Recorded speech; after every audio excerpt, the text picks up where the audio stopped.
एकनाथ शिंदे यांना भाई म्हणतात आणि फडणवीसांना भाऊ आणि अजित पवारांना दादा. भाऊ दादांचे एक भाई आले आहेत. म्हणजे ते केंद्रीय गृहमंत्री अमित शहा आपल्यामुळे सर्कस चालते. ते कधी हत्ती कधी मौत कुवा असं वाटतं. पण चालत्या रिंग मास्टरमुळे बाकी सगळे आपापल्या भूमिका बाजवत असतात. रिंग मास्टर असुलाचा रोल वागायला देत नाही. बकरीच्या हत्तीला सांगत नाही तर अमित शहा आहेत. युद्धशास्त्रापासून अनेक विषयांचा त्यांचा सखोल अभ्यास चाणक्याच्या तत्वाने तोंडपाठ आहे. तसेच हे सर्व असं होत असताना देखील आता दिल्लीचे रिंग मास्टर अमित शहा यांनी महाराष्ट्राच्या एका राजकीय आडाक्यानुसार उडे घेतले होते. राज्याची स्वारी करताना येण्यापूर्वी 1-2 सरदारांना चाचणीपणाचा करायला हवा होता. वर्दी द्यायला पाठवत असताना देखील 1.5 ते 2 महिन्यापासून केंद्रीय मंत्री भूपेंद्र यादव आणि अश्विनी वैष्णव यांच्या आपल्याला हमखास सरदारांनी त्यांनी महाराष्ट्राचे धाडले होते. त्यांनी अंगाला तेल चोपटून उतरले होते. त्यांच्या दमदार एंट्रीचा परिणाम म्हणून त्यांना काय भाजपचे एक सिनियर मंत्री परवा खासगी सांगत होते की ते लिहून ठेव, महायुतीला निर्बळ बहुमत पडेल. असं नोव्हेंबरच्या अखेर सुद्धा सरकारने अख्खी बजावले होते आणि बहुमत मिळाले तर राष्ट्रपती राजवट लागू करेल. असं फेब्रुवारीचे आमचे सरकार येईल. पण सरकार आमचेच येईल ना असं पत्कर लेखीन होता. 2 वर्षापूर्वी गुजरातमध्ये विधानसभा आणि निवडणूक एक कव्हर करायला गेले होते. पण भाजपच्या सरकारला येणार नाही की इथपर्यंत वातावरण झालं होतं. तिथले एक बडे नेते सांगत होते की निवडणूक जिंकण्यासाठी आम्हाला नरेंद्रभाई हवे होते.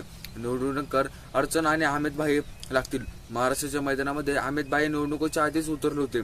ते वयाच्या 35 होते तेव्हा गुजरातमध्ये त्यांच्या आमदारकीचे तिकीट पक्षाने कापले होते. नंतर राष्ट्रीय अध्यक्ष झाले होते कुशाभाऊ ठाकरे त्यांच्या घरी गेले होते. अमित शहा यांनी म्हणले होते की माझे तिकीट जर तुम्ही दुःखी आहेत कशा भाऊ म्हणाले होते तर पक्षाचा प्रचार करू नकोस. असं दुःखी मनाने कोणीही चांगले करू शकत नाही. असं तुझ्याकडे कोणीच समजावले येणार आहे हे तर बघ ना. कारण ज्याला घरी जाऊन समजावे लागतो तोच कार्यकर्ताच नाही. असं मी बैठकीमध्ये अनुभव कथन केले होते. माझे तिकीट एकेकाळी कापले गेले होते पण आज नाईलाजाने मला तिकीट कापावे लागतात असं याच बैठकीमध्ये म्हणाले होते. तेव्हा बऱ्याच आमदारांच्या काळजामध्ये दस्त झाले होते. आमच्यापैकी कोणाचे तिकीट कापल्याने गेले असं बंद करणार नाही असं त्यांनी उपस्थित राहून वधवून घेतले होते. कुशाभाऊचे उदाहरण देऊन त्यांच्या नाराज झाले होते. तर तुम्हाला कोणत्याही गोष्टीमध्ये बनवायला असेल तर कोणी घरी येणार नाही हे एक प्रकारे सांगून टाकले पाहिजे होते. महाराष्ट्र 103 आमदार आहेत. अमितभाईने ज्या पद्धतीने वधवून घेतले होते त्यावरून कुजबूज सुरू झाली होती. 50 ते 60 आमदारांचे तिकीट कापले गेले होते तर ते नाही जाणार ना असं गुजरातमध्ये उदाहरणामध्ये अमित भाईने दिले होते. तिथे 99 आमदारांपैकी 58 आमदार घरी बसले होते. गुजरात पॅटर्न लागू केला होता. 50 ते 60 आमदारांचे तिकीट कापले जात होतात. त्या भीतीच्या 2 ते 3 दिवसापासून फिरू लागले होते. शिंदे फडणवीस आणि अजित पवार एका पारड्यात आणि शरद पवार असं पवार उद्धव ठाकरे नाना आणि पटोले दुसऱ्याकडे पारड्यामध्ये मानले जात होते. आणि दुसरे पारडे जर वाटते की काय असं हलके व्हावे म्हणून महायुतीच्या पारड्यामध्ये बसायला गेले होते. अमित शहा आलेले दिसतात. शरद पवारांच्या विरुद्ध बोलायला अजित पवारांना मर्यादा आहेत. शिंदे ठाकरेंना घेतात पण शरद पवारांना हेड ऑन नाही घेत नाहीत. सामाजिक आंदोलनामुळे सगळ्यांचीच टार्गेट केलं असताना फडणवीस जरा झळकडले. आता अमितभाई उतरले असावे कोणाचे सुद्धा तोफ रांगाला मोकळे होते. विशेषतः शरद पवारांच्या रणनीतीनुसार प्रतिरणनीतीची तयारी करत असताना शहांच्या रोल ते खोल असं मानले जात होते. याशिवाय त्यांच्याकडे केवळ देशाचे गृह खातेच नाही तर सहकार्य खाते देखील आहे.